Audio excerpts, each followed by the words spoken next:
बिस्मिल्लाहिर्रहमानिर्रहीम। अस्सलाम वालेकुम दोस्तों मेरा नाम है डॉक्टर लतीफ़ुर रहमान। दोस्तों आजकल ब्रीडिंग सीज़न चल रहा है, मौसम ठंडा है और गाय और भैंसें काफ़ी हीट में आ रही हैं। आजकल अगर आप भैंस को या गाय को बीज रखवाएंगे तो उसके ठहरने के बहुत चांस हैं और बोलने के भी चांस बहुत ज़्यादा हैं। आज मैं आपको गाय या भैंस को हीट में लाने का प्रोटोकॉल बताऊंगा कि गाय और भैंस को हीट में कैसे लाया जाता है। सबसे पहले आपने चेक करवाना है बच्चेदानी को कि इसका साइज़ ठीक है, अंडेदानी का साइज़ भी ठीक है। अगर अंडेदानी का साइज़ छोटा है और बच्चेदानी का साइज़ छोटा है तो ये प्रोटोकॉल उस पर काम नहीं करेगा। उसके लिए आपको मिनरल पाउडर देना पड़ेगा, पहले कैल्शियम वाला, कम से कम 2-3 पैकेट दे देंगे तो फिर उसका साइज़ पूरा होगा। और उसके साथ टीका लगता है डेल्मा विटाल टीका जो है ना वो 50 सीसी ले लें। 25 सीसी आज लगाएं और 25 सीसी एक हफ़्ता बाद लगाएं। और इसके साथ आप इंजेक्शन विटामिन ई और सेलेनियम ये भी अगर लगाएंगे तो जानवर की बच्चेदानी जो है ना और अंडेदानी का साइज़ पूरा हो जाएगा। अगर ये मटर के दाने की बच्चेदानी है तो वो जानवर नहीं बोलता। ये अगर आपने कर लिया तो बच्चेदानी और अंडेदानी का साइज़ दोबारा चेक कराएं और अगर साइज़ पूरा हो गया तो ये वाला प्रोटोकॉल लगाएं तो इंशाल्लाह आपका जानवर बोल पड़ेगा। आपने करना ये है कि 0 डे पे, मतलब अगर आज का दिन है तो आज के दिन को आप 0 डे समझ लें। इंजेक्शन आपने लगाना है GnRH। पाकिस्तान में GnRH के बहुत सारे ब्रांड मौजूद हैं जिनमें सस्ते वाला जो लोकल है रिज़ल्ट भी अच्छा है, कॉन्सेप्टाल है, वो आपने 5 सीसी लगाना है। इसके अलावा आप इंपोर्टेड में डेलमेरालिन भी लगा सकते हैं।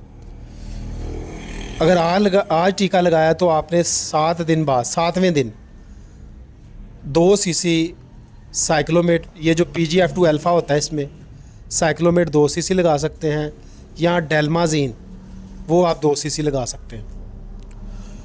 उसके बाद आपने तीसरा टीका जो है वो 9वें दिन लगाना है, मतलब 0 डे से 9वें दिन।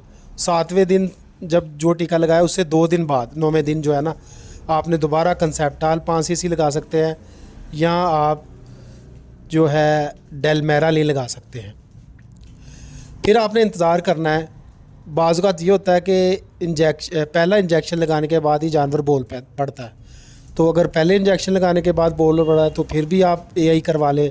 अगर दूसरे टीके के बाद बोला है तो फिर करवा लें, या तीसरे टीके के बाद करवा लें।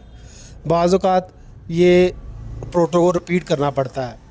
इसे सिंगल ओव सिंक कहते हैं और उसको डबल ओवी सिंक कहते हैं। डबल ओवी सिंक में आपको 1 हफ़्ता इंतज़ार करने के बाद यही प्रोटोकॉल आपको जो है वो रिपीट करना पड़ता है। तो जब तीसरा टीका लगाएं तो उसके 18 घंटे बाद जो है ना आप फिक्स AI भी कर सकते हैं।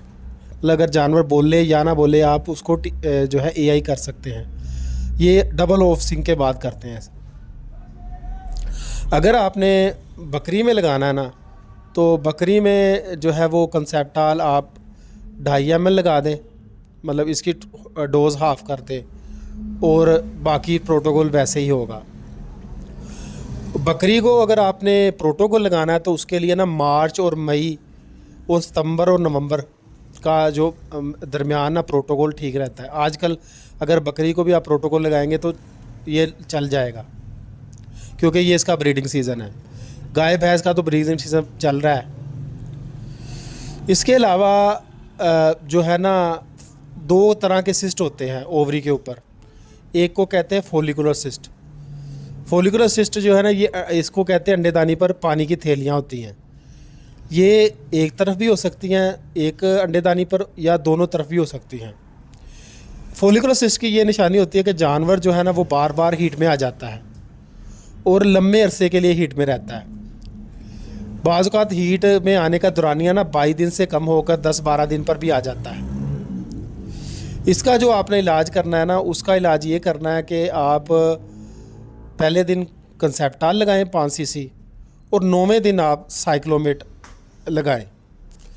9वें दिन जब साइक्लोमेट लगाएं तो उसके बाद जो है ना वो चेक करें, तो अक्सर जानवर ना वो बोल पे पड़ता है साइक्लोमेट लगाने के बाद। दूसरा बाज़ औक़ात ना लूटियल सिस्ट होता है, ये जो है ना ये अंडेदानी पर सख्त किस्म का सिस्ट होता है, मतलब काफ़ी सख्त होता है। अगर डॉक्टर हाथ से चेक करे ना, तो इसके लिए फिर ना सिर्फ साइक्लोमेट इंजेक्शन आप लगा सकते हैं या डेलमाजीन भी लगा सकते हैं। मतलब इसको अगर आप साइक्लोमेट इंजेक्शन लगाएंगे ना तो जानवर हीट पे आ जाएगा। वीडियो देखने का शुक्रिया। अच्छा जी, अल्लाह हाफ़िज़।